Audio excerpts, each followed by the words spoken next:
સમાચાર જૂનાગઢથી, જ્યાં એક સાથે 9 ઈસમો વિરુદ્ધ ગુડસી ટોકનો ગુનો દાખલ કરાયો છે. રામદેવપરામાં કેટલાક અસામાજિક તત્વોનો હતો આતંક. જૂનાગઢ રેન્જ આઈજીની પરમિશન બાદ તમામ વિરુદ્ધ ગુડસી ટોક દાખલ કરાયો છે. નઝીમ સોઢા અને અમીન નામના આરોપી જેલ હવાલે કરાયા છે.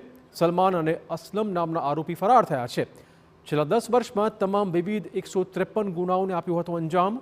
ગુડસી ટોકનો ગુનો દાખલ કરી વધુ કાર્યવાહી શરૂ કરાઈ છે. પોલીસના કડક વલણથી અસામાજિક તત્વોમાં ફફડાટ ફેલાયો છે.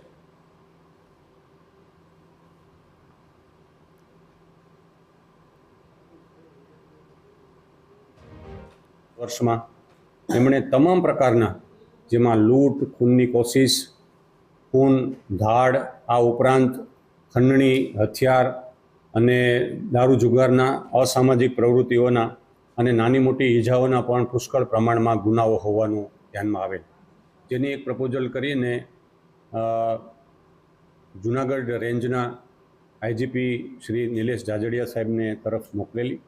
એમની મંજૂરીના આધારે આ ગેંગ વિરુદ્ધ ગુડસી ટોકનો ગુનો ગઈકાલે રાત્રે